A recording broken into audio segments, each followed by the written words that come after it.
지방선거가 끝난 지 약 2주 정도 접어든 시점에서 이제 거대 여야 양당 대표가 저마다 당 안에서 이번 선거의 패배를 책임져 달라는 이 사퇴론이 불거지고 있는데요. 먼저 뭐 이재명 정부가 출범한 이후에 이 양당 지지율이 항상 국민의힘을 뒤처졌던 상황인데 그렇죠. 이런 상황에서 오늘 마침 리얼미터가 아침에 발표된 이 결과 먼저 한번 보고 들어가겠습니다. 에너지경제신문 의뢰로 지난 11일부터 12일 전국 유권자 1,002명을 대상으로 진행을 했는데 국민의힘이 44.3%, 민주당이 38%를 기록을 하면서 이번 정부 출범 이후 처음으로 국민의힘이 앞서는 역전하는 그런 결과가 나왔습니다. 이 두 정당 지금 차이도 6.3%포인트 오차범위 바뀐데 이 결과 좀 굉장히 아이러니하다 뭐 이런 해석이 나오는데 아이러니하죠. 네, 김소영 최고께 먼저 한번 여쭤보겠습니다. 어떻게 보셨는지요? 저게 네. 만약에 선거 전에 저런 그 지지도가 나왔으면 선거 결과 다 바뀌었을 거 아니에요. 네. 근데 저런 결과가 나온 건 선거 때문에 저런 결과가 나온 거거든요. 이번 지방 선관위. 네. 그러니까 선관위가 완전히 이번 선거를 통해서 엉망진창 이렇게 됐는데 네. 그 불똥이 지금 여당에 튄 거잖아요. 그거 하나. 예. 그다음에 또 하나는 자기들 내부에서 지금 사상투쟁이 엄청나게 벌어지고 있잖아요. 예. 저는 80년대 대학을 다녔기 때문에 80년대 NL과 PD, 그러니까 주체사상파들하고 정통 마크시스트 그 좌파들하고 대학가에서 엄청 싸움이 벌어졌어요. 네. 그래서 뭐 강목 사태 나고 대학생들끼리 서로 가서 강목으로 때려 패우고 막 옛날에 그 일본에서 있었던 전공투와 비슷한 그런 일들이 한국에서도 있었거든요. 근데 그때는 이제 권력을 잡지 않고 네. 그랬을 때인데 지금은 이제 권력을 가진 사람들이 됐잖아요. 근데 그 사람들이 지금 싸움 박질을 시작하고 있어요. 그런 것들을 보면서 국민들이 보기에는 저게 뭐 하는 집단인가 싶을 거예요. 네. 그러니까 지지도가 이제 폭락하기 시작하는 건데 어떻게 보면 근데 저런 걸 놓고서 일부에서 또 그러잖아요.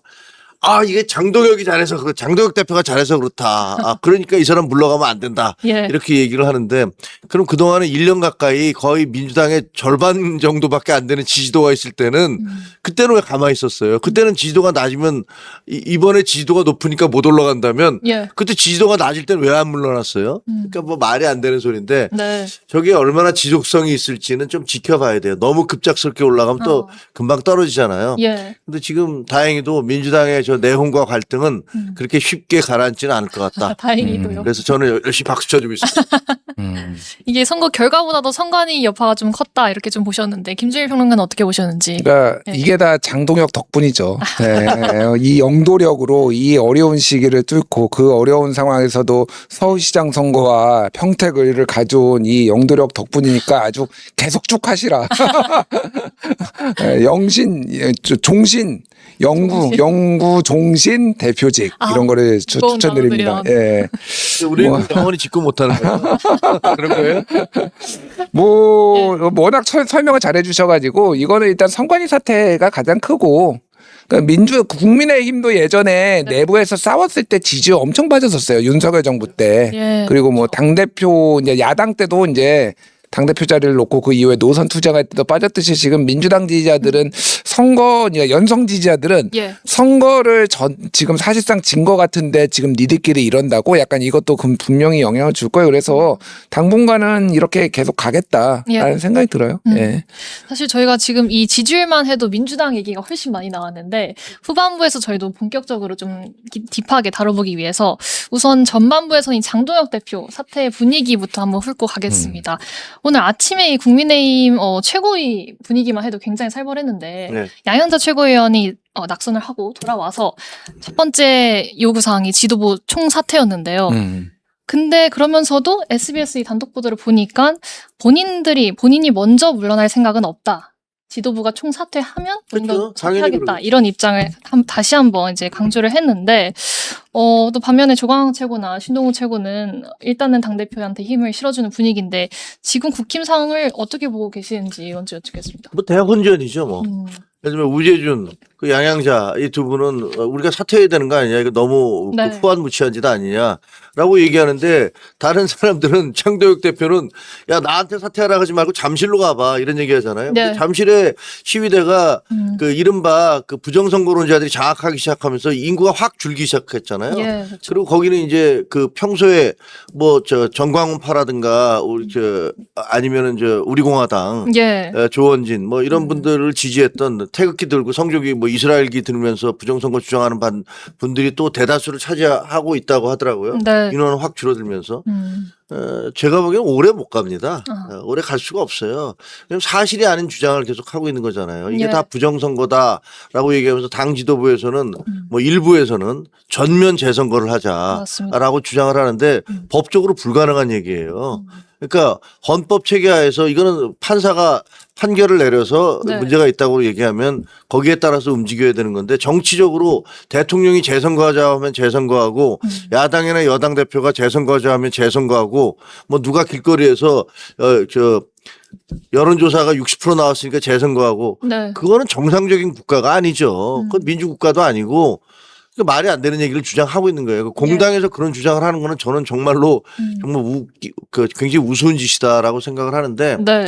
그러다 보니까 우리 당 내부에서는 지금 이 재선거 논의를 놓고 어떻게 해야 될 것이냐에 대해서 서로 뭐 갈갈이 갈려 있어요. 이렇게 저렇게 마구 주장을 하는데, 예. 결국은 빨리 그 국정조사 특위가 만들어지고 그다음에 거기에 결과에 따라서 특검도 만들어지고 예. 수사도 진행되고 이래서 이번 기회에 완전히 그 선관위가 그동안에 논란이 되었던 것들을 다 밝혔으면 좋겠어요. 예. 그동안 그 서버를 압수수색하지 못했거든요. 맞아요. 왜냐하면 명백한 혐의가 있거나 문제가 있어야지 압수수색을 하지, 예를 들면 야당이나 여당이 압수수색해라라고 해서 할 수는 없는 거잖아요. 네. 근데 이번에 문제가 생겨갖고 압수수색을 했어요. 그러니까 이런 부분들에 대해서까지 과연 압수수색을 해봤더니 선관위 서버에 그런 어떤 irregularity라고 그러나요? 그 부정적인 뭐 문제가 있는 것들이 있는지도 다 밝혀야 된다. 예. 이렇게 생각합니다. 김주일 평론가는 어떻게 보셨는지 지금 예.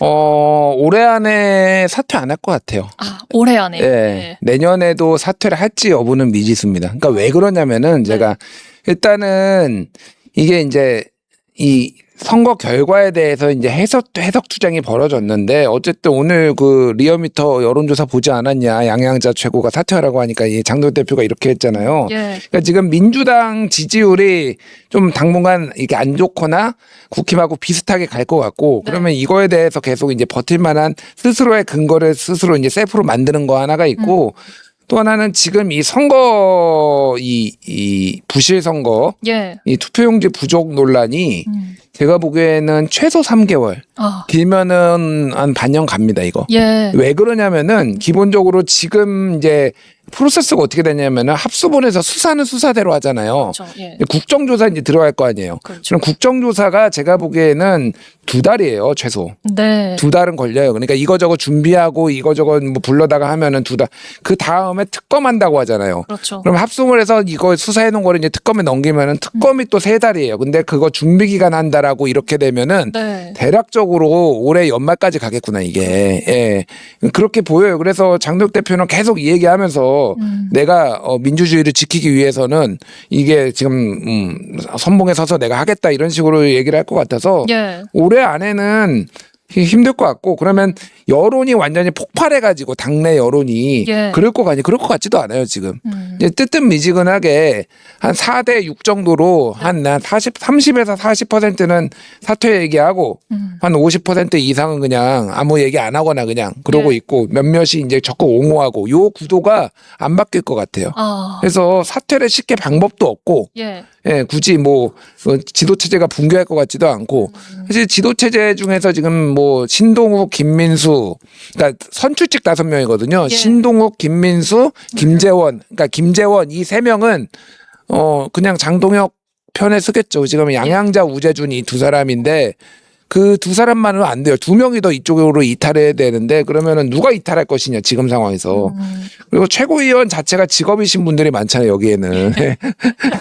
네, 그분들은 뭐 최고위원 관두면 뭐 하겠어요. 갈 곳이 없고. 네, 그러니까 그냥 최고위원 계속 하면서 버틸라고 하겠다. 그래서 냉정하게 얘기하면은 올해 안에 안 바뀌어요 제가 보기에는. 아, 네. 근데 사실 이게 말씀하신 것처럼 최고위원 안에서도 이 장 대표를 지금 옹호하는 분들이 계시고 그런 상황에서 뭐 이번 주 목요일에 의원총회를 열고 이 사퇴 여부를 좀 더 강하게 얘기를 하겠다 얘기는 나오는데 실질적으로 김종현 최고도 사퇴는 불가능할 것이다 이렇게 보세요? 목요일 의총은 별 의미가 없어요. 아, 그래요? 11시에 본회의 하는데 10시에 의총이 온다는 거 아니에요. 1시간 예. 동안 뭐 우리 의총 뭐 본회의는 어떻게 할 겁니다. 뭐 이런 거 설명하고 나면 그냥 거기서 무슨 얘기를 하겠어요. 네. 그거는 별 아무런 의미가 없는 눈가림하기 위한 의총인데 예. 진짜 웃긴 게 원내대표가 새로 만들어졌으면 당연히 의총을 열어서 이 사태에 대해서 우리의 입장이 뭔가를 정해야 돼요. 예. 그 부정선거라고 당대표가 밖에 나가서 이거 부정선거 팻말 들고 쇼하고 있잖아요 지금.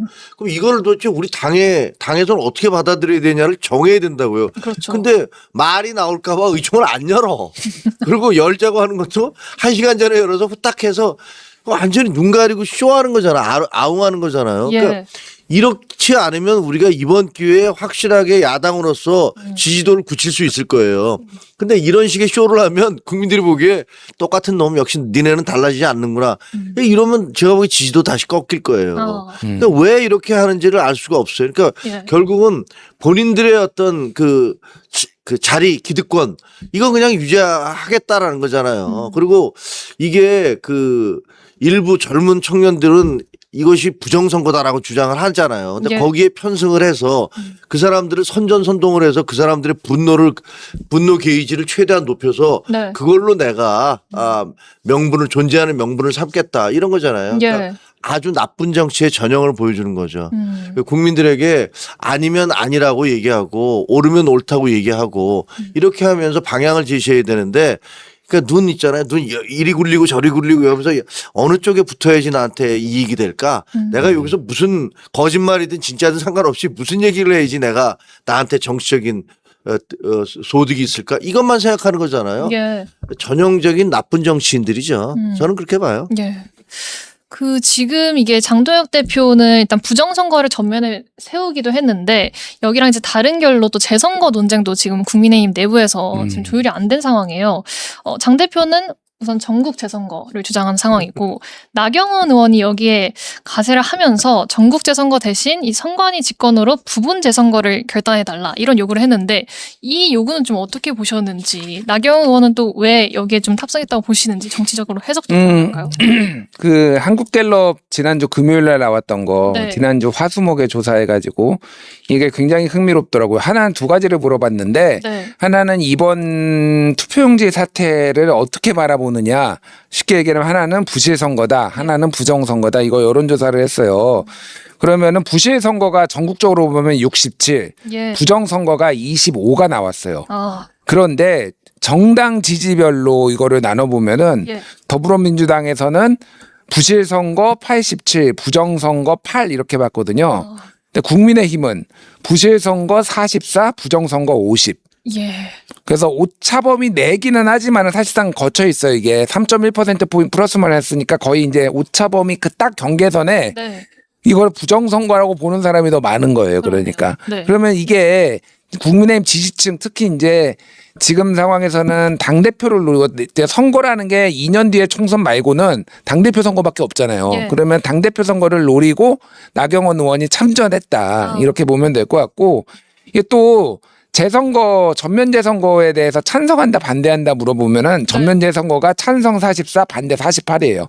그 쉽게 얘기하면은 이거를 부실 선거라고 보는데 전면 재선거를 해야 된다라는 사람들이 꽤 많은 거예요. 예. 이것도 굉장히 흥미롭잖아요. 그러네요. 그러니까 부실 선거면은 전면 재선거라기보다는 이거에 부분 재선거 아니면은 뭐 재투표를 일부 한다든지 뭐 그런 거를 해야 되는데 네. 굉장히 이게 특히 이제 20대는 67% 예. 30대는 62% 예. 이런 식으로 젊은 세대에서 굉장히 재선거를 해야 된다. 이런 사람들이 많은 걸 보면은 지금 이 당내 분위기가 그렇게 나뉜 거죠. 그러니까 완전 강경파 장동혁 같은 사람도 있고 네. 조금 여론의 추이를 보고 거기 따라가려는 나경원 같은 사람도 있고 그리고 원칙적으로 어쨌든 이게 문제는 있지만은 이런 재선거까지는 이건 현실적으로도 안 되고 가능하지도 않으니까 네. 선관위 개혁 쪽에 초점을 맞추자라는 보수의 일군인 무리가 있고 이렇게 지금 나뉘고 분화되고 있다 이 사태로 예. 이렇게 보시면 될 것 같아요. 네.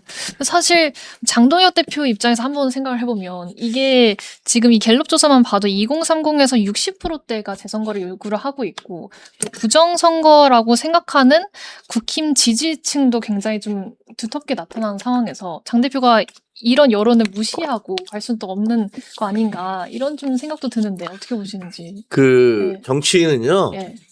그러니까 여론이라는 것들에만 쫓아다니면 그게 나쁜 정치예요. 예. 그리고 그게 정당하지도 않아요. 예를 들면 20대가 뭐 그 60%가 지지를 한다. 그러면 그 70대는 30%밖에 지지를 않는다. 그러면 어떤 지지층의 얘기는 들어야 되고 어떤 지지층의 얘기는 안 들어야 되나요? 그거 어떻게 그 선별적으로 예를 들면 젊은 사람들이 얘기하면 들어야 되고 나이 든 사람이 들어오면 얘기 들을 필요가 없다든가 예. 거꾸로 나이 든 사람들의 주장은 들어야 되고 젊은 사람들의 얘기는 무시해도 된다. 이거 말이 안 되잖아요. 네. 예를 들면 문재인 정부 때 그 북한과의 관계를 개선한다고 해서 김정은과 뭐 도보다리 회담도 하고 온갖 것 다 했어요. 북한에 가서 뭐 백두산도 올라가고 예. 뭐 경기장에 가서 유세도 하고 연설도 하고 뭐 이래서 지지도가 80%막 이렇게 올라갔어요. 근데 그게 그래서 잘 됐나요? 북한과의 관계가 조금이라도 개선이 됐나요? 북한이 미사일을 안 개발을 하고 핵을 안 만들어냈나요? 그것도 아니잖아요. 예. 그러니까 여론이라는 것은 그때 당시 어떤 특정 시점에서의 국민들의 어떤 생각의 일부를 반영을 하는 것이지 네. 그거를 가지고 야 여론이 이렇게 나왔으니까 우리 여기 무조건 쫓아가야 돼. 그러면 장동혁 대표는 옛날에 한 1년 내내 우리가 국민의힘이 민주당의 지지율 절반밖에 안 나왔으면 당장에 그만뒀어야 됐어요. 예. 그때는 왜 그건 여론조사 지금 믿을 수가 없어 라고 얘기하면서 버티다가 갑작스럽게 한두 번 자기에게 좋은 여론조사가 나오면 그런 부분들을 최대한 이용해서 사람들의 감정에 불을 지르고 이런 것들은 전형적인 선동 정치고 나쁜 정치예요. 예. 그러니까 지금 전면적인 재선거를 한다. 그걸 어떻게 할 수가 있어요? 전면적인 재선거를 선관위가 직권으로 부분 재선거를 한다? 이것도 불가능해요. 예. 대한민국에서 재선거를 치르려면 법원이 판결을 해야 되는 거라고요. 예. 어느 누구도 대한민국은 법치국가이기 때문에 대통령도 비상계엄하면 그러면 구속돼서 무기징역 선고 받는 거고 예. 그리고 국민의힘에서 계속 주장하는 게 그거잖아요. 이재명 대통령도 선거 끝난 다음에 재판 받으세요. 공소 취소 말이 됩니까? 당신이 했던 일들에 대해서 당신이 책임져야지. 이게 말이 됩니까? 라고 요구하고 있잖아요. 예. 그러니까 이거는 법원을 판결을 통해서 갈 수밖에 없는 거예요. 예. 그럼에도 불구하고 마치 뭐가 이게 가능할 것처럼 얘기하는 건 아까 말씀드렸던 대로 그냥 선동 정치하는 거예요. 나경원 의원이 오세훈 시장 나 같으면 오세훈 시장 재선거 요구할 거야. 그리고 지금 재선거하면 이겨라고 얘기하잖아요. 예. 그럼 지면은 안 하고 이기면 해야 된다는 건가요? 그러니까 무슨 객관적인 진실 규명을 위해서가 아니라 네. 야 지금 하면 이기니까 해 왜 안 해 이렇게 얘기하는 거잖아요. 예. 그것도 말이 안 돼요. 그리고 또 하나 오세훈 시장이 만약에 할 방법이 없어요. 지금 6월 30일까지면은 6월 30일까지 7월 1일이면 새로운 임기가 시작되잖아요. 그렇죠. 예. 근데 7월 1일 날 돼서 넘어서 사퇴를 하면 이미 연속 3선을 한 거예요. 그렇죠. 예. 그러니까 여기서 7월 1일 지난 다음에 사퇴를 하면 출마 자격이 없어요. 네. 그럼 6월 30일까지 하면 되지 않냐 이렇게 얘기를 해. 그럼 6월 30일까지는 자기 스스로 하야하는 거잖아요. 새로운 임기 시작되기 전에. 하야를 한 사람이 어떻게 또 나와요. 그것도 논리적으로 이상하잖아요. 그렇죠. 그리고 예. 이 부분에 대해서 분명히 반대쪽에서 문제 삼을 거예요. 너 하야했으니까 네 스스로 그만뒀으니까 나오지 마. 네. 이렇게 얘기하거나 7월 1일 넘어서는 너 3선이니까 나오지 마. 그렇죠. 이렇게 얘기할 거라고요. 그러니까 예. 이런 것들은 오세훈 시장을 위해 주는 것처럼 얘기하지만 제가 보기에 오세훈 시장을 그냥 벼락에다가 밀어 떨어뜨리는 거거든요. 예, 예. 사실 이게 사연임이 법적으로 불가능하기 때문에 재선거를 하려면 오 시장이 이 사퇴를 한 다음에 재선거 요청을 해야 되는데 네. 그렇게 되면 시기에 따라서 3연임이 될 수도 있고 그게 안 될 수도 있는데 그 시점을 저희가 파악을 하면 6월 30일이죠. 31일까지인 거죠. 네. 예. 지금 원내대표로는 정점식 의원이 당선이 됐습니다. 성일종 의원, 김도우 의원이 이렇게 3파전을 치렀는데 결선까지 가서 정점식 원내대표가 새로 이제 사령탑으로 됐죠.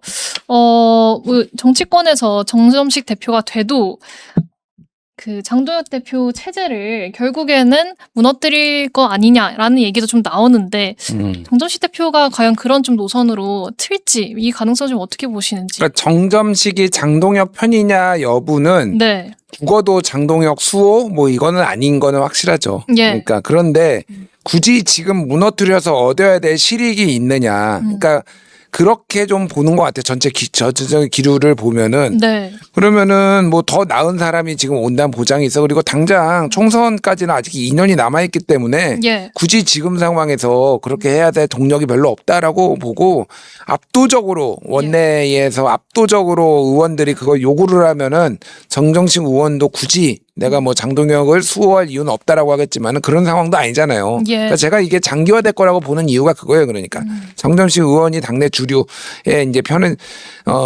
대표에서 나온 사람이고 예.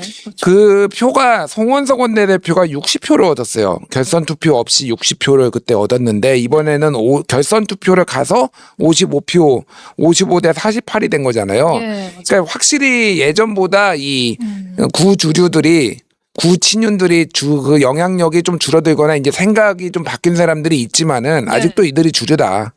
그러면은 이제 크게 변화는 없을 거다 이렇게 보는 게 맞을 것 같아요. 네. 네. 저는 이게 마지막 안간힘이라고 봐요. 아. 장동혁 체제가. 예. 그러니까 그 선관위의 그 부실 선거에 올라타서 지금 어떻게든지 연명을 하고 있는 거잖아요. 그러니까 계속 뭔가 폭탄을 던지고 그다음에 무슨 변장을 하고 현장에 나타나서 마스크 쓰고 까만 모자 썼다가 이제 그거 벗고 뭐 가서 이게 당 대표로서가 아니라 어떻게 예. 보면 그 시위대를 부추기는 한 선전선동가로서 간 거예요. 예. 보면 당 대표로 가면 그렇게 할 수가 없죠.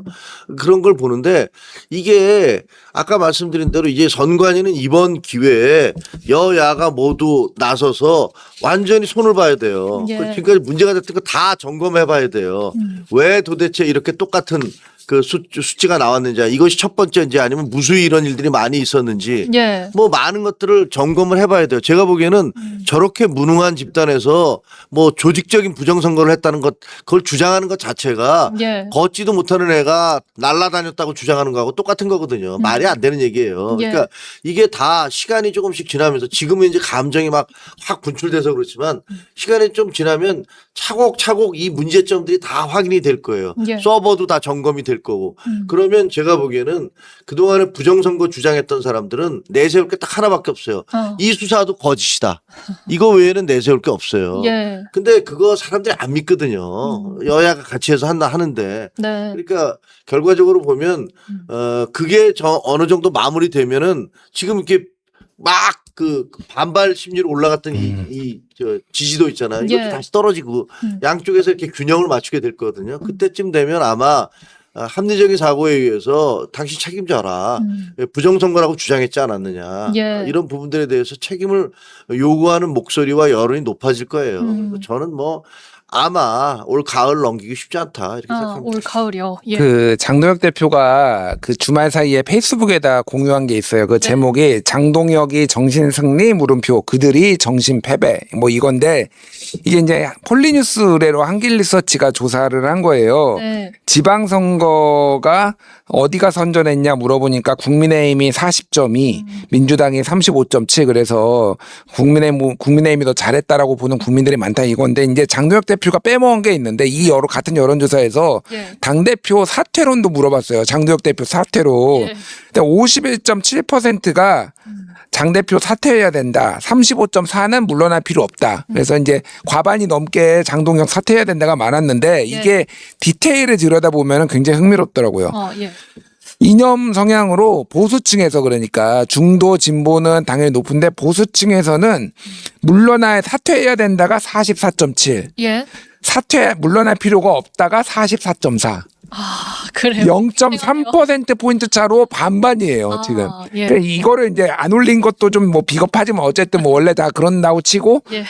딱 절반이 지금 이렇게 갈렸으면은 장동영 버티는 거. 이게 제가 보기에는 7대3에서 8대2는 돼야지 못 버티고 의원들도 여론의 눈치를 보고 이러면서 움직이고 이러는데 예. 야, 이러면 뭐 그냥 같이 뭐 이렇게 될 가능성은 이거 장기화된다.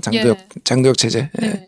그 한 가지 더 여쭤보고 싶었던 게 이게 정점식 원내대표가 들어서면서 만약에 장도영 대표가 이제 점점 힘이 빠지고 뭐 올해 말 또 그 가을도 언급하시긴 했는데 장도영의 퇴진론이 점점 더 커졌을 때 그 대체자로 나경원 의원이나 권영세 의원 등의 이런 새로운 지도부를 꾸릴 수도 있지 않겠냐 뭐 이런 시나리오를 제기하는 분들도 계신데 어떻게 보시는지. 제 생각에는 비대위원장을 옹립하는 거 반대할 것 같아요. 예, 그냥 그 원내대표가 당대표 권한대행을 하고 바로 대표 선거 치르자. 물론 이것도 유불리에 따라서 사람들이 조금 생각이 바뀌겠지만은 예. 그렇게 될 가능성이 상당히 높다. 그래서 잘 모르겠습니다. 이게 어떤 식으로 될지. 이게 언제가 중요하냐면은 네. 이게 내후년에 4월에 이게 지금 총선이잖아요. 그럼 총선 공천권에 가지려면 일반적으로 총선 공천은 네. 대략적으로 한 2달 정도 전이면은 끝나요. 그러면은 만약에 올해 안에 재선거가 만약에 되면은 예. 비대위를 세우자고 할 수도 있을 것 같아요. 그러네요. 예. 예. 왜냐면은 바로 당대표 선거를 하면은 총선 공천권을 애매하게 못 가져요. 그러니까. 예. 그러니까 비대위를 세우자고 할 텐데 연초가 만약에 넘어가면은 예. 야 무슨 비대위야. 바로 당대표 선거 해야지. 이렇게 될 가능성도 있다. 그러니까 그렇죠. 지금 상황을 좀 봐야 될 것 같은데 어쨌든 그러면은 뭐 나경원 의원이나 이런 분들이 비대위원장을 할 게 아니죠. 당대표 선거를 하려고 하겠죠. 당연히. 그렇죠. 그래서 이제 역대급으로 지금 뭐 민주당도 마찬가지지만은 국힘도 역대급으로 치열한 당대표 선거전이 될 것 같다. 예. 딜레마예요 이게. 딜레마다. 그 시민들의 딜레마는 뭐냐면 시간이 자기네 편이 아닌 것 같다. 시간이 지나면 지날수록 이런 본회의라든가 이제 앞으로 이제 상임이라든가 이런 게 열리고 그렇죠. 예. 한동훈 의원이 됐죠. 이제 한동훈 예. 의원이 정착을 하면 그러면 전체적으로 분위기가 그쪽으로 쏠려갈 가능성이 있다. 그러니까 시간이 지나가는 것보다는 빨리 우리가 지금 이제 전대를 하든지 뭐 비대위를 하든지 예. 가야 된다라는 생각이 있는데 근데 지금 전대를 해봤자 그 예를 들면 원내대표가 그냥 비대위 없이 그냥 예. 전당대회를 하자라고 해서 전당대회를 하면 잔여 임기만 하는 거예요. 그러니까 내년 7월까지밖에 안 돼요.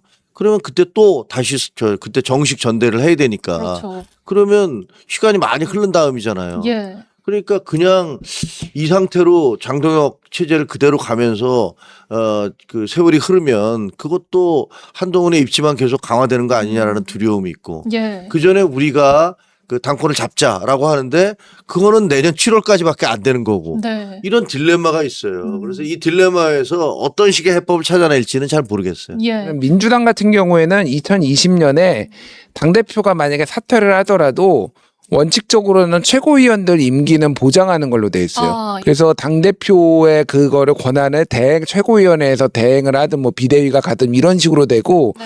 국민의힘은 아시겠지만은 국민의힘이랑 간판에 달고 당대표나 비대위원장만 12명이에요, 지금.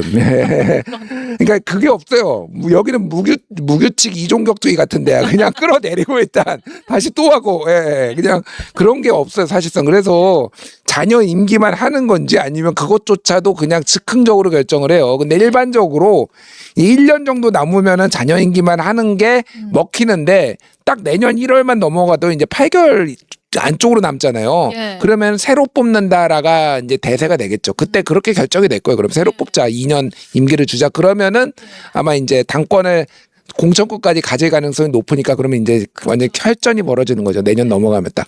참 이게 비대위로 갈지 차기 전당대회로 갈지 참 관심이 쏠리는데 이런 상황에서 지금 정점식 원내대표가 되면서 한동훈 의원의 이 복당도 더 어려워진 거 아니냐 이런 좀 얘기가 나오는데 한동훈 의원은 처음에는 뭐 복당 천천히 생각하겠다 이런 기조에서 최근 언론 인터뷰에서는 이제 빠른 복당이 필요하다. 약간 기조 변화라고 제가 볼 수 있을까요? 기조 변화보다는 제가 보기엔 예. 그냥 관측인데 예. 이런 것 같아요. 그러니까 사실 뭐 이렇게 급할 건 없거든요. 별로 급할 이유도 없고. 네. 그리고 뭐 무소속이면 법안 처리를 뭐 그 의원 10명의 동의가 있어야 되니까 그쵸. 안 되는 거냐. 거기 그 의원 아닐 때도 법안 많이 다른 의원들을 통해서 법안 많이 냈어요. 맞아요. 예. 예를 들면 지방 순회하다가 뭐 치킨 배달하는 데 있어서의 문제점이라든가 이런 것들 보고서 법안도 내고 그랬단 말이에요. 네. 그러니까 사실 법안 내고 그걸 관철시키는데 아무런 문제가 없어요. 그리고 뭐 무소속이라 하더라도 그분이 뭐 그 국민의힘 당대표였다는 걸 모르는 사람은 아무도 없고 예. 그런데 왜 그런 얘기를 하냐. 왜냐하면 일각에서 그러는 것 같아요. 예. 뭐 한동훈 더 무소속 뭐 급할 거 없다고 안 들어온다는데 장동혁 대표 그냥 있어도 상관없는 거 아니야? 이런 얘기들. 예. 이런 얘기들이 나오니까 그게 뭔 소리냐. 그건 아니지 않느냐. 예. 그런 게 아닐까. 그냥 제가 관측하기에는 예. 그런 생각이 들어요. 왜냐하면 장동혁 대표가 저런 식으로 자꾸만 당을 계몽령이라고 해서 당을 한바탕 또 난리를 치게 만들었었던 거 아니에요. 예. 그러면서 뭐 저를 비롯해서 자기 정적들을 다 부당한 방법으로 제거를 해서 법원으로부터 철퇴를 맞았고 뭐 이런 식의 수없이 많은 기행들을 자행을 했는데 이번에 또 거의 그 12대 4로 졌는데도 예. 아 내가 진 게 뭐 있어 서울시장 이겼잖아 뭐 이런 식으로 얘기하잖아요. 서울시장은 한동훈 장동혁 대표가 오지 않음으로 해서 이긴 건데 예. 그러니까 도저히 상식으로는 얘기할 수 없는 그런 나쁘게 뭐 좀 심하게 얘기하면 좀 뻔뻔스러운 주장을 하면서 자기 생명을 연장하고 있으니까 네. 그런 거에 대한 비판 때문에 빨리 복당해야 된다 이런 얘기를 한 게 아닌가 싶어요. 민주당 상황 한번 넘어가 보겠습니다. 이재명 대통령과 이 정청래 대표의 신경전이 계속 펼쳐지고 있고 뭐 일각에서는 명청 갈등 시즌 2가 이제 본격화가 됐다 이런 평가도 나오는데 처음에는 이재명 대통령의 이 지방선거 평가에 대한 정 대표의 책임론으로 좀 시작되는가 했는데 그 이면에 이제 다가오는 8월 17일 차기 당권 경쟁에 좀 명심을 표하고 있다 이런 얘기가 나오죠. 좀 두 분은 하나하나 볼게요. 이 대통령 메시지부터 좀 보면 최근에 해외 순방에 나가서도 이 본인의 X에 상당히 긴 글을 올리면서 여당의 책임론을 좀 지적을 했는데 저희도 지금 화면에 띄웠는데 굉장히 길어요.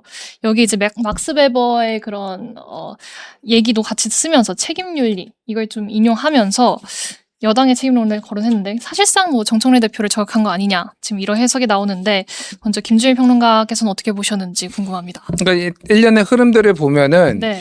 그러니까 정청래 대표에 대한 뭐 문제 지적, 당 지도부가 지난 선거에서 제 역할을 못했다라는 거는 계속 나오긴 했는데 그게 분출된 게 예. 3월 8일에 아니 6월 8일 죄송합니다. 6월 8일에 있었던 이제 이 취임 1주년 기자회견 여기에서 이제 이재명 대통령이 거의 사실상 이거는 성공하지 못한 거다라고 하고 이제 당대표한테 책임을 돌렸고 예. 여기에 이제 응수를 한 게 먼저 정청래 대표가 딴지일보에다가 이제 이재명 대표가 대통령의 성공을 위해서 내가 하겠다 출사표를 던진 거죠. 딴지일보에 예전에 딴지일보에 민심이 있다라고 이제 얘기를 했고 네. 또 하나가 그 8일에 그게 있었는데 기자회견이 14일에 보안 수사권 전면 폐지 이거를 페이스북에다가 적은 거. 그럼 대통령은 이제 보안 수사권에 대해서 국회를 존중하지만은 좀 이렇게 숙고를 해서 결론을 내리면 좋겠다라고 하는데 예. 숙고를 안 한 거잖아요. 그냥 나는 내 갈 길 가겠다라고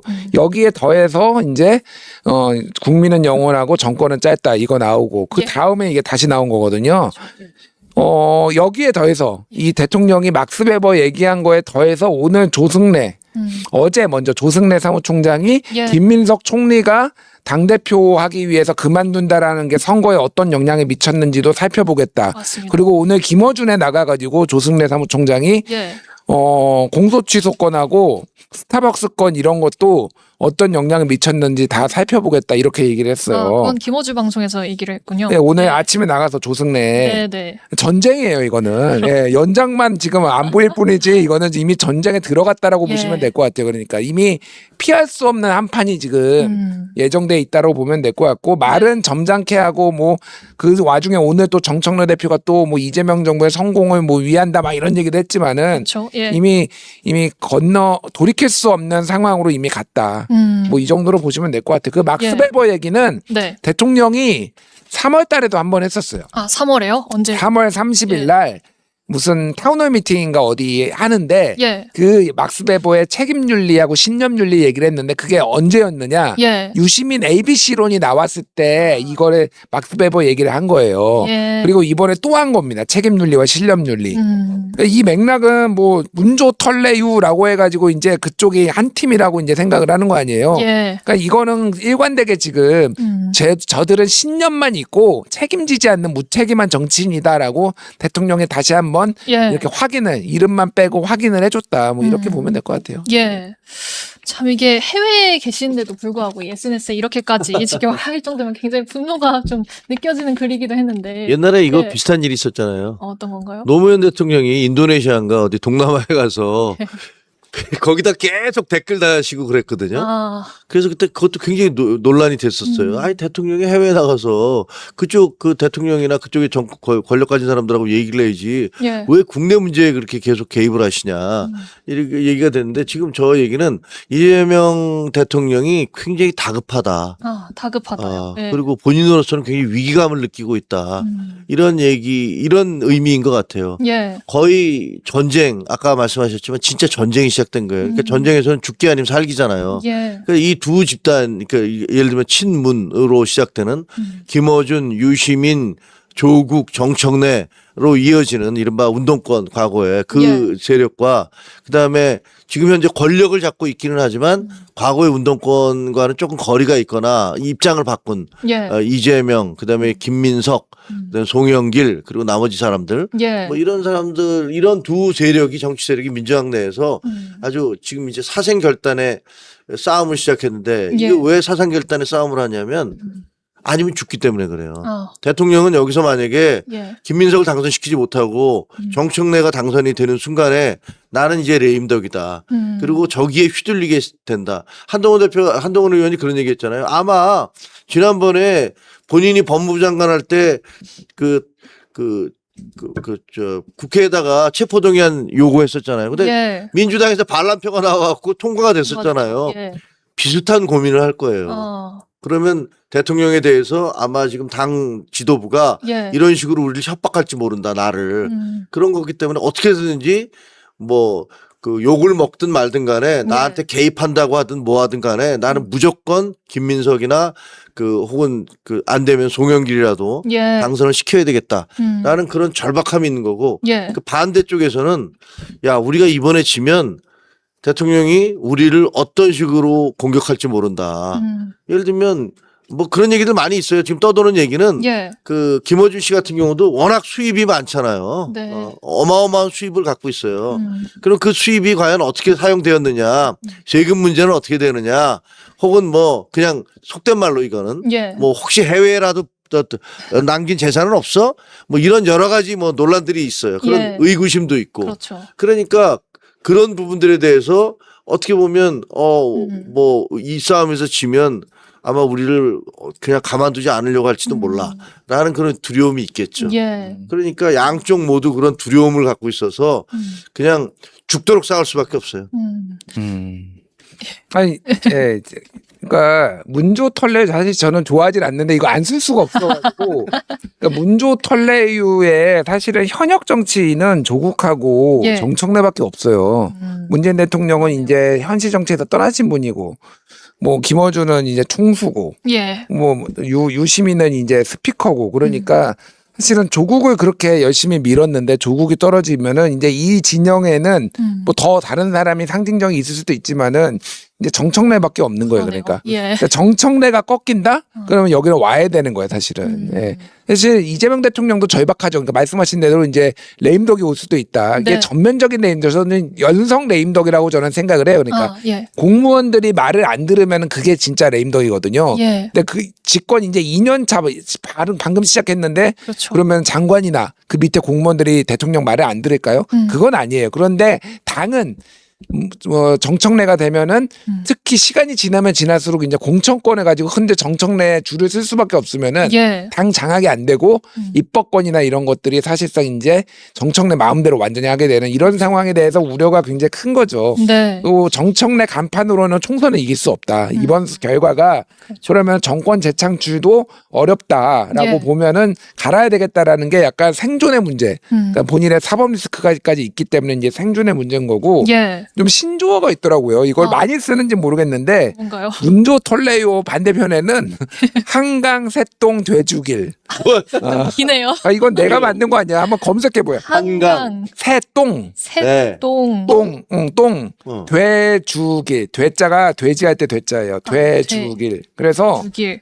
한, 뭔가요? 읽어주면 한준호, 한준호. 강두구, 새, 김민석, 예전에 김민새라고 아, 불렀잖아요. 예. 그리고 똥, 이동형, 돼, 김용민, 돼지라고 옛날에 보통 불러서 이동형, 예. 그리고 주, 이현주, 길, 송영길. 그래서 예. 반대 진영에서는 한강 새똥 돼지길 이거를 그래서 이게 용어와 용어가 지금 막 맞붙이고 있다 지금. 예. 문조 털레유에 문조 털레유도 이제 거기에다가 최후까지 붙여가지고 뭐 문조 털레 유최 막 이렇게 계속 확장하고 있고 이쪽도 지금 한강 새똥 돼주길. 이게 그 감정선이 보니까 이게 장난이 아니에요 지금 이들이 그러네요. 이제 예. 완전 갈라져가지고 지금 장난 아니게 내전은 그 스피커들도 지금 최욱은 문 닫았어요 2주 동안 지금 예. 휴방했어요 맞아요. 매부쇼.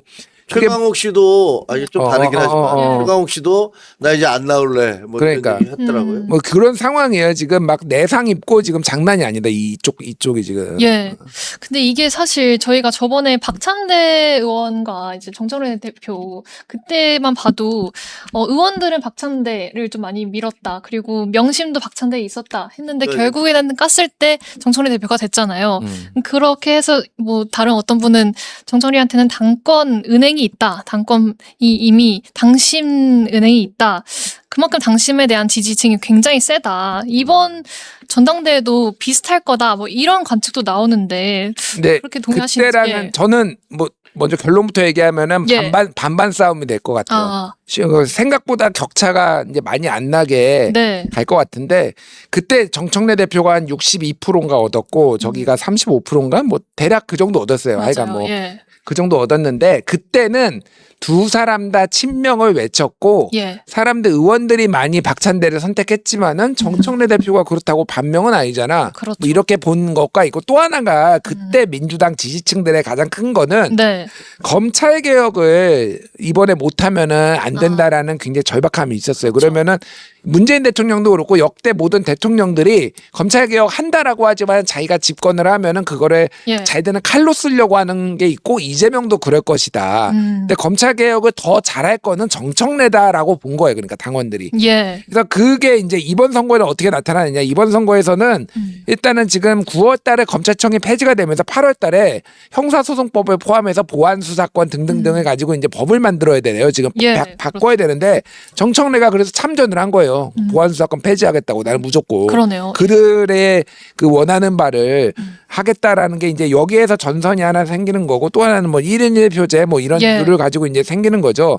다만 정청래 대표가 이제는 반명까지는 몰라도 비명인 거는 너무 명확해졌어요. 그래서 그때 헷갈려서 하지만은 정청래한테 표를 주겠다고 한 사람들이 그대로 다 줄 것인가. 그건 아니라는 거죠. 하지만은 이 표를 봤을 때 김어준의 영향력이나 이런 것들이 결코 무시할 수 없다. 그래서 저는 진짜 완전 혈전이 벌어지고 한쪽에 일방적으로 밀리지 않는다. 예. 네, 진짜 혈투가 벌어질 것 같아요. 결국은 호남이죠 뭐. 호남. 호남이 지금 복잡하거든요. 그렇죠. 예. 예. 호남이 과연 어떻게 될까? 정청래 대표와 이른바 친문그룹에 대해서 호남의 생각이 뭐냐? 예. 가장 많은 당원들이 있으니까 어쨌든 그 부분이 좀 굉장히 그래서 아마 그 정청래 대표가 그렇게 호남에 공을 들이고 있는 게 아닌가 예. 그런 생각이 들어요. 8월까지는 이게 이야기가 끊이지 않을 것 같아요. 그렇죠. 그리고 제가 예상키는 이거보다 더 심하게 갈 겁니다. 어. 이제 서로 너 죽고 나 죽자, 예. 나 살자 뭐 이런 걸로 가고 있기 때문에 더 심한 얘기들이 오갈 것이고 예. 제가 보기엔 대통령도 다시 이제 귀국을 하시면 좀 더 적극적이고 참전을 할 가능성이 있다. 예. 그럼 그 대통령의 참전에 대해서 또 논란이 굉장히 많이 제기가 될 것이고 예. 그래서 민주당도 아무튼 이번 8월 17일 전당대회까지 그 심각한 일들 굉장히 심하게 벌어질 것 같다는 예. 예상이 됩니다. 참 이런 당청 갈등이 서로가 서로에게 하이리스크 하이리턴인 것 같은데 앞으로 더 격화될 것 같아서 좀 더 주목되는데 한 가지 더 최고님께 여쭤보고 싶었던 게 언론도 그렇고 정치권에서도 그렇고 지금 이재명과 정청래 대표의 갈등 양상이 과거 유난 갈등 윤석열 대통령과 한동훈 전 대표 이때보다 더 격화된 것 같다 뭐 이렇게 표현하기도 하더라고요. 그렇죠. 동의하시는지. 예. 대개의 경우 그러니까 제가 아까 80년대 얘기했었잖아요. 예. 그러니까 사상적으로 내가 옳다라고 생각하는 사람은 상대방은 악이에요. 절멸의 대상이에요. 이게 아주 많이 드러난 게 예를 들면 검찰에 대해서 예. 언론에 대해서 그동안 민주당 이른바 문재인 이 주류들이 운동권 주류들이 예. 일본에 대해서 그리고 저 아주 우회적으로는 미국에 대해서 이렇게 자기들의 어떤 생각에 따라서 자기들이 선이고 상대방이 악이라는 그룹을 이렇게 정해놓고 예. 그 그룹에 대해서 잔인하고 그리고 집요한 공격을 해왔거든요. 네. 그래서 많은 분들이 사실은 검찰개혁 외치는 분들은 내가 검찰하고 무슨 상관이 있지? 그분들은 검찰에 갈 일이 평생 없는 부분들이 99%일 거예요. 예. 그리고 실제로 검사를 만나본 적도 없을 거예요. 검찰의 정치검찰이라는 것은 아마 10%나 되나요? 그 검사들의. 예. 근데 나머지 일반 검사들이 그 검사들이 다 악입니까? 말도 안 되거든요. 경찰도 마찬가지예요. 예. 경찰 나쁜 경찰 배드캅이 있고 굿캅이 있어요. 근데 그렇다고 해서 경찰 전체가 죄악이다. 이렇게 얘기할 수 없어. 군도 마찬가지고. 예. 어느 집단도 그렇게 얘기할 수 없어요. 근데 지금 이제 이른바 문조털레 이쪽에 있는 분들은 예. 그런 이데올로기에 완전히 그 평생을 거기에 푹 젖어서 산 사람들이기 때문에 네. 세상을 선과 악으로 보고 자기들이 악이라고 규정하는 집단에 대해서 굉장히 공격을 하는데 문제는 지금 현재 정권을 잡은 이재명과 그 주변에 있는 사람들이 악의 편을 들고 있다 이렇게 생각하는 거잖아요 지금. 예. 그러니까 이분들은 참을 수가 없는 거예요. 그러니까 계속 싸움이 벌어질 거라고 저는 보고 이 예. 싸움 더 잔인해질 겁니다. 대통령 들어와서 더 얘기 세게 할 거고 거기에 반발이 더 세게 나올 것이고. 예. 그럼 사실 국민의힘으로서는 이게 굉장히 그 국민들한테 우리가 저분들이 얼마나 불합리하고 비상식적으로 행동을 하는가를 보여줄 수 있는 그런 좋은 기회예요. 근데 문제는 우리가 더 비상식적으로 예를 들면 이거 부정선거다라고까지 갔잖아요. 예. 이렇게 가면은 나중에 설 자리가 없어지거든요. 황교안식으로 가는 거예요. 황교안식으로 가서 나는 그 황교안 씨 주장대로 하자면 이거잖아요. 부정선거였다 이번 선거는. 왜? 오세훈 시장을 당선시키기 위해서 부정선거를 했고 그다음에 유이동 의원을 당선시키기 위해서 부정선거를 했고 그다음에 박완수 지사를 당선시키기 위해서 부정선거 있고 한동훈을 당선시키기 위해서 부정선거 했다는 얘기잖아요. 결과적으로 예. 말이 안 되는 얘기거든요. 근데 그거 다 부정선거를 했대요 지금 또. 예. 그래서 참 안타까운 순간을 지금 우리가 목격하고 있다. 국민의힘이 좀 더 합리적인 집단으로서 합리적인 건강한 보수로서 재건될 수 있는 그런 기회인데 이런 기회를 지금 민주당이 저렇게 똥볼을 차고 있는데도 제대로 못 활용하고 있다. 그럼에도 불구하고 지지도는 올라가고 있잖아요. 그건 저쪽이 너무 못하니까. 예. 그런 거죠. 예. 지금 민주당에서 또 이런 일이 있기도 했는데 그 이지은 대변인이 지금 사퇴는 했지만 그 당시에 이제 사퇴하기 전에 논란이 됐던 발언이 이재명 대통령의 현재 좀 여당 책임론이 결국에는 당무 개입이고 이게 또 윤석열 전 대통령의 당무 개입 이랑 좀 비슷하지 않냐 약간 이런 취지로 좀 얘기를 한 것 같은데 이 발언은 좀 어떻게 보셨어요? 결국에는 좀 친정계의 본심이 좀 담겼다 뭐 이렇게도 볼 수 있을지. 그러니까 이지은 대변인은 솔직히 좀 안타깝다. 예. 이용당했다라는 생각도 들고 그게 같이 한 게 누구였냐면은 하나는 최강욱, 예. 하나는 박시영이었어요. 예. 이들이 이제 팀 김어준이에요. 예. 그러니까 이들이 그런 얘기를 하다가 이지은한테 그런 발언을 끌어낸 거예요. 근데 이지은이 그때 한 얘기를 보면은 제가 예. 정치를 시작한 게 이제 윤석열 때부터 봐왔고 그랬는데 이거 윤석열하고 비슷한 거 아니야? 이렇게 나온 거거든요. 네. 일단은 잘 모르면은 말하지 마라. 이게 그 정무 감각이 좀 많이 떨어지신다. 이 예민한 상황에 당 대변인이라는 사람이 특히 당 대변인은 당내 문제에 있어서는 모호하게 취해야 되는 거예요. 예. 예, 대통령도 중요하고 정청래 대표도 소중할 거 아니에요. 당 대변인이면은.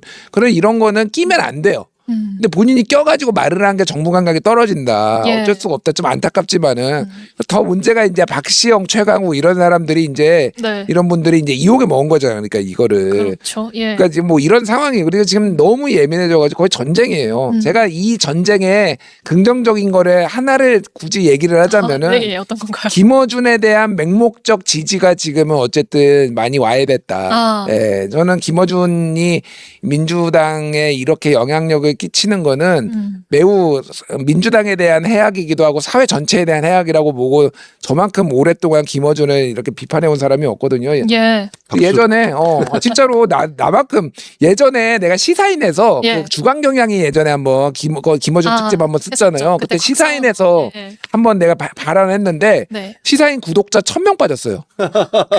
일주일 만에 1,000명 빠졌어. 와. 근데 지금은 김어준에 대해서 이제 평가가 바뀌었어. 그러니까 제가 계속 그 얘기했거든요. 얘 권력화돼 있고 무책임하고 예. 절시키고 이런 게 이번에 하정우한테도 노래 시켰잖아요. 맞아요. 얼마나 예. 무책임한 지만 좋으면 돼. 이기적인 인간이 낄낄대 이런 애는 있으면 안 된다. 문제가 많다라고 얘기를 해왔던 게 예. 이제 내 주장이 이제 받아들여집니다.